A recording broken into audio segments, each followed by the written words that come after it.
கணக்கெடுப்பு கண்டிப்பாக அவசியம் எடுக்க வேண்டும். இன்னும் பாத்தீங்கன்னா இன்னும் சில நாட்களில் அந்த சாதிவாரி கணக்கெடுப்பு எடுக்கவில்லை என்றால் நம்மளுடைய 69% இடஒதுக்கீடு தமிழ்நாட்டில் மட்டும்தான் இருக்கு.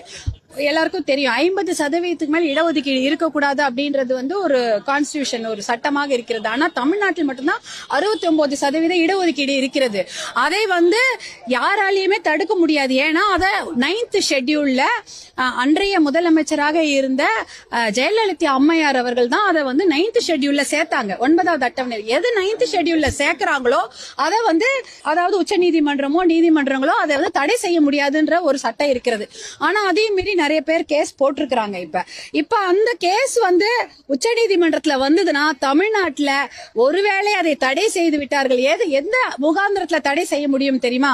சாதிவாரி கணக்கெடுப்பு நடத்தவில்லை, அப்புறம் எப்படி நீங்க 69% இடஒதுக்கீடு தருகிறீர்கள் என்று உச்ச நீதிமன்றம் கேள்வி கேட்டால் அந்த இடஒதுக்கீடு தடை செய்யப்பட்டுவிடும். அப்ப எப்படி படிப்பாங்க கிராமத்துல இருந்து ஏழை மக்களும்?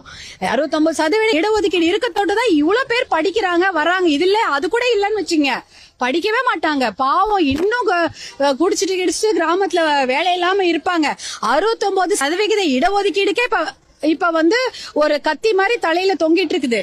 அந்த கேஸ் வர போகுது இன்னும் கொஞ்ச நாள்ல.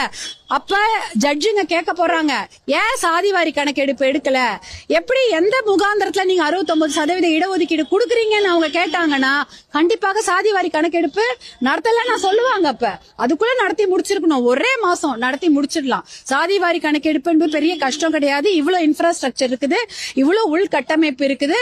ஒரே மாதத்தில் நம்ம சாதிவாரி கணக்கெடுப்பு நடத்தி முடித்து விடலாம். முடிச்சுட்டா நம்ம சொல்லலாம்ல, இவ்வளவு பேர் பிசி இருக்கிறாங்க, இவ்வளவு எம்பிசி இருக்கிறாங்க, இவ்வளவு பிற்படுத்த மக்கள் இருக்கிறாங்க, இவ்வளவு இடஒதுக்கீடு அதற்காக தான் கொடுத்திருக்கிறோம். இத மாதிரி ஒரு கேள்வி எழும்பொழுதுதான் அன்னைக்கு அரசு அதிகாரியாக இருந்த அம்பாசங்கர் அவர்கள் தெரு தெருவாக இந்தியாலே அது மாதிரி ஒரு சாதிவாரி கணக்கெடுப்பை யாருமே பண்ணிருக்க மாட்டாங்க, தமிழ்நாட்டுல கொண்டு வராங்க. அம்பாசங்கர் கமிஷன் சொல்லிட்டு தெரு தெருவாக போய் அவர் சென்சஸ் மாதிரி சாதிவாரி கணக்கெடுப்பு நடத்தி அதை தரவு கொடுக்கிறாரு. எதுக்கு? 50% இங்க அப்ப 50% பிசிக்கு எப்படி கொடுக்குறீங்கன்னு கேள்வி வருது. அந்த 50% பிற்படுத்தப்பட்ட மக்கள் தமிழ்நாட்டுல இருக்கிறாங்க அப்படின்னு அவர் சொன்னதுனால்தான் 50% பிசி இடஒதுக்கீடு நம்ம கிடைக்குது. நமக்கு அது அப்படியே நிலைச்சு நிக்குது. சோ அன்னைக்கும் சாதிவாரி கணக்கெடுப்பு நடந்து எவ்வளவு நாள் ஆகுது பாருங்க. அது 1960s பண்றாங்க. இன்னைக்கு எடுத்தே ஆகணும், நம்ம அந்த கட்டாயத்துல இருக்கிறோம். இல்லைன்னா இந்த 69% இடஒதுக்கீடு கூட பிரச்சனை தான்.